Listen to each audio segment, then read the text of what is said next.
നമസ്കാരം, ഞാൻ doctor Manu Dias, consultant physician, AJ hospital Trivandrum. കേരളത്തിൽ ഈയിടെ ഷിഗല്ല രോഗം ഒരുപാട് പടർന്നു പിടിക്കുന്നതായി കണ്ടുവരുന്നൊരു സമയത്തുകൂടിയാണ് നാം കടന്നുപോയിക്കൊണ്ടിരിക്കുന്നത്. ഇതുകൊണ്ട് തന്നെ ഈ രോഗത്തെ എങ്ങനെ നമുക്ക് പ്രതിരോധിക്കാം, ശാസ്ത്രീയമായി എങ്ങനെ ഇതിനെ നേരിടാമെന്ന് അറിഞ്ഞിരിക്കേണ്ടത് അനിവാര്യമാണ്. ആദ്യമായി എന്താണ് ഫുഡ് ബോൺ ഡിസീസസ് അല്ലെങ്കിൽ water borne diseases, food poisoning, ജലജന്യ രോഗങ്ങളെന്ന് നമ്മൾ വിളിക്കുന്ന അസുഖങ്ങൾ എന്താണ്?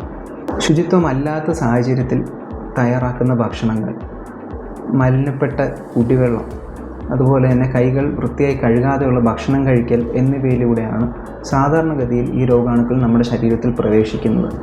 വളരെ വേഗത്തിൽ ഒരാളിൽ നിന്ന് മറ്റൊരാളിലേക്ക് പടരാൻ സാധ്യതയുള്ള പകർച്ചവ്യാധികളാണ് ഈ രോഗങ്ങൾ. അതുകൊണ്ട് തന്നെ വീട്ടിലൊരാൾക്ക് വന്നു കഴിഞ്ഞാൽ കൃത്യമായി ശുചിത്വം പാലിച്ചില്ല എന്നുണ്ടെങ്കിൽ വീട്ടിലെ മറ്റുള്ളവർക്കും വളരെ പെട്ടെന്ന് തന്നെ ഇത് പടരാനുള്ള സാധ്യത കൂടുതലാണ്. ഇനി ഇതിൻ്റെ രോഗലക്ഷണങ്ങൾ എന്തൊക്കെയാണെന്ന് നമുക്ക് നോക്കാം. വയറിളക്കം ഉണ്ടാക്കുന്ന പലതരം വൈറസുകളും ബാക്ടീരിയകളുമുണ്ട്. ഈ രോഗാണുക്കൾ നമ്മുടെ ശരീരത്തിൽ പ്രവേശിച്ചതിന് ശേഷം ഏത് രോഗാണുവാണ് എന്നുള്ളതനുസരിച്ച് നമ്മുടെ രോഗലക്ഷണങ്ങൾ കണ്ടു തുടങ്ങാനുള്ള സമയവും വ്യത്യാസപ്പെട്ടിരിക്കും. സാധാരണഗതിയിൽ ഷിഗല്ലയിൽ 1 മുതൽ 2 ദിവസത്തിനകത്ത് തന്നെ നമ്മൾ ലക്ഷണങ്ങൾ കണ്ടു തുടങ്ങും. വയറിളക്കം, പ്രത്യേകിച്ച് മലത്തിൽ രക്തമോ കഫമോ കാണുക, ഛർദിൽ, നിർത്താതെയുള്ള പനി, അതുപോലെ തന്നെ കഠിനമായ വയറുവേദന, ഇടയ്ക്കിടയ്ക്ക് മലവിസർജനം നടത്താനുള്ള കഠിനമായ തോന്നൽ എന്നിവയാണ് സാധാരണഗതിയിൽ ഷിഗല്ലയിൽ കാണുന്നത്. നമ്മുടെ കുടലിൻ്റെ ആന്തരിക പാളികളെ കാർന്നു തിന്നുന്നത് കൊണ്ടാണ് ഇത്ര കഠിനമായ വയറുവേദന വരാനുള്ള കാരണം. ഇനി ഈ ലക്ഷണങ്ങൾ കണ്ടു തുടങ്ങിയാൽ നമ്മൾ എപ്പോഴാണ് ആശുപത്രിയിൽ പോകേണ്ടത്, അല്ലെങ്കിൽ ഇതിലെ അപായ സൂചനകൾ അഥവാ വാർണിംഗ് സൈൻസ് എന്തൊക്കെയാണ്? ഇതിൽ എല്ലാ വയറിളക്കത്തിനും ആൻറ്റിബയോട്ടിക്കുകളുടെ ആവശ്യമില്ല. ഇതിലെ ഏറ്റവും വലിയ അപകടകാരി എന്ന് പറയുന്നത് നിർജ്ജലീകരണം അഥവാ സിവിയർ ഡീഹൈഡ്രേഷൻ ആണ്. അതിൻ്റെ സൂചനകൾ എന്ന് പറയുന്നത് 1. കണ്ണ് കുഴിഞ്ഞിരിക്കുക, അതുപോലെ തന്നെ വാ വരണ്ടിരിക്കുക, മൂത്രത്തിൻ്റെ അളവ് ഗണ്യമായി കുറയുക എന്നിവയാണ്. കുട്ടികളിലാണെങ്കിൽ കരയുമ്പോൾ കണ്ണീര് വരാതിരിക്കുക, കഠിനമായ ക്ഷീണം, നിർത്താതെയുള്ള പനി, മരുന്ന് കഴിച്ചിട്ടും കുറയാതുള്ള പനി, മലത്തിൽ തുടർച്ചയായി രക്തം കാണപ്പെടുക എന്നിവയാണ്. ഇവയിൽ ഏത് കണ്ടു കഴിഞ്ഞാലും ഇത്രയും പെട്ടെന്ന് തന്നെ വൈദ്യസഹായം തേടേണ്ടതാണ്. ഇനി നമ്മളൊരു ആശുപത്രിയിൽ എത്തിക്കഴിഞ്ഞാൽ നമുക്ക് ഈ സാധാരണഗതിയിൽ ചെയ്യുന്ന ടെസ്റ്റുകൾ എന്തൊക്കെയാണ്?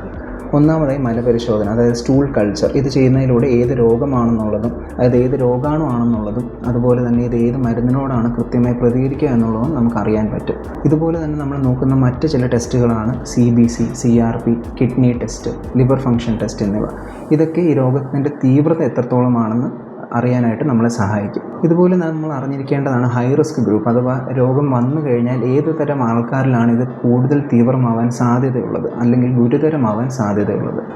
ഒന്നാമതായി 5 വയസ്സിന് താഴെയുള്ള കുട്ടികൾ, പിന്നീട് 65 വയസ്സിന് മുകളിൽ പ്രായമുള്ള രോഗികൾ, അതുപോലെ തന്നെ നമ്മുടെ ഇമ്മ്യൂണിറ്റി അഥവാ പ്രതിരോധ ശക്തി കുറഞ്ഞിരിക്കുന്ന ആൾക്കാരുണ്ട്. പ്രമേയ രോഗികൾ, ക്യാൻസറിനായി ചികിത്സ എടുക്കുന്നവർ, അതുപോലെ സ്റ്റിറോയിഡ് പോലുള്ള മരുന്നുകൾ കഴിക്കുന്നവർ എന്നിവരിലും ഈ രോഗം കൂടുതൽ ഗുരുതരമാവാനുള്ള സാധ്യതയുണ്ട്. അതുകൊണ്ട് തന്നെ ഇങ്ങനെയുള്ള രോഗികൾ അല്ലെങ്കിൽ രോഗലക്ഷണങ്ങൾ കണ്ടു തുടങ്ങുമ്പോൾ തന്നെ ഒരു ഡോക്ടറിനെ സമീപിക്കുക. അടുത്തതായി ഏറ്റവും പ്രധാനപ്പെട്ട കാര്യം ഇതിൻ്റെ ചികിത്സ എങ്ങനെയാണെന്നുള്ളതാണ്. ഇതിന് മുന്നേ തന്നെ പറഞ്ഞതുപോലെ എല്ലാ വയറിളക്കത്തിനും ആൻറ്റിബയോട്ടിക്കിൻ്റെ ആവശ്യമില്ല. ഇതിലേറ്റവും അപകടകാരി എന്ന് പറയുന്നത് ഡീഹൈഡ്രേഷനാണ്. ഇതിന് പറ്റിയ സൊല്യൂഷൻ എന്ന് പറയുന്നത് ORS ആണ്. ഇനി അഥവാ അത്യാവശ്യത്തിന് ORS അവൈലബിൾ അല്ല എന്നുണ്ടെങ്കിൽ കഞ്ഞിവെള്ളത്തിൽ ഉപ്പിട്ട് കുടിക്കുക, അതുപോലെ തന്നെ നാരങ്ങ വെള്ളത്തിൽ ഉപ്പും പഞ്ചസാരയും ഇട്ട് കുടിക്കുക എന്നിവയൊക്കെ ഇതിനുള്ള ഓൾട്ടർനേറ്റീവ്സ് ആണ്. ഇവിടെ നമ്മൾ പ്രത്യേകം ശ്രദ്ധിക്കേണ്ട കാര്യം, സാധാരണ അസുഖം വരുമ്പോൾ ഫാർമസിയിൽ ചെന്ന് കണ്ട് നമ്മൾ മരുന്ന് മേടിക്കുന്നത് പോലെ രോഗലക്ഷണങ്ങൾ പറഞ്ഞ് മരുന്ന് മേടിക്കാതിരിക്കുക. കാരണം എന്താണെന്ന് വെച്ചാൽ 1. എല്ലാ വയറിളക്കത്തിനും ആൻറ്റിബയോട്ടിക്കിൻ്റെ ആവശ്യമില്ല. 2.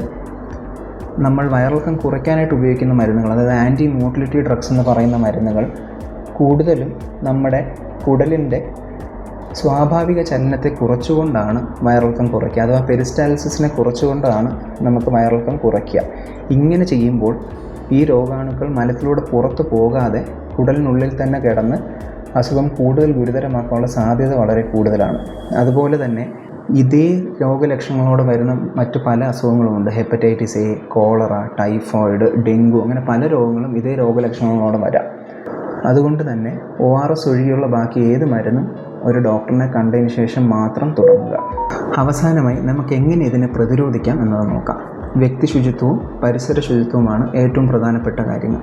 ആദ്യമായി തന്നെ നമ്മുടെ കുടിവെള്ളം, തിളപ്പിച്ചാറ്റിയ വെള്ളം മാത്രം കുടിക്കുക. കൈകൾ ഭക്ഷണം കഴിക്കുന്നതിന് മുന്നേയും ഭക്ഷണം പാകം ചെയ്യുന്നതിന് മുന്നേയും അതുപോലെ തന്നെ ശുചിമുറി ഉപയോഗിച്ചതിന് ശേഷവും വൃത്തിയായി സോപ്പ് ഉപയോഗിച്ച് 20-30 സെക്കൻഡ് എടുത്ത് തന്നെ കൈകൾ വൃത്തിയായി കഴുകുക. അടുത്തതായി ശ്രദ്ധിക്കേണ്ട ഒരു കാര്യമാണ് സുരക്ഷിതമായ ഭക്ഷണം. പുറത്തു നിന്നുള്ള ഭക്ഷണം, ഒരുപാട് നേരം തുറന്നു വെച്ചിരിക്കുന്ന ഭക്ഷണം, അതുപോലെ തന്നെ വേവിക്കാത്ത സാലഡുകൾ, പകുതി വേവിച്ച മാംസം, ഇതെല്ലാം മൊത്തത്തിൽ തന്നെ ഒഴിവാക്കുക. പിന്നീട് വീട്ടിലെ വാട്ടർ ടാങ്കും കിണറുകളും എല്ലാം ക്ലോറിനേറ്റഡ് ആണല്ലോ എന്നുള്ള ഉറപ്പ് വരുത്തുക. ചുരുക്കത്തിൽ ഷിജല്ലയെക്കുറിച്ച് നാം ഭയപ്പെടുകയല്ല വേണ്ടത്, കൃത്യമായ അവബോധത്തോടെ ജാഗ്രത പാലിക്കുകയാണ് വേണ്ടത്. രോഗലക്ഷണങ്ങൾ കണ്ടാൽ കൃത്യമായ ചികിത്സാ സഹായം തേടുകയും അതുപോലെ തന്നെ നമ്മൾ പറഞ്ഞ ശുചിത്വ രീതികൾ കൃത്യമായി പാലിക്കുകയും ചെയ്യുന്നതിലൂടെ നമുക്ക് ഈ രോഗത്തെ പൂർണ്ണമായും ചെറുത്ത് നിൽക്കാവുന്നതാണ്. എല്ലാവരും സുരക്ഷിതരായിരിക്കുക. നന്ദി.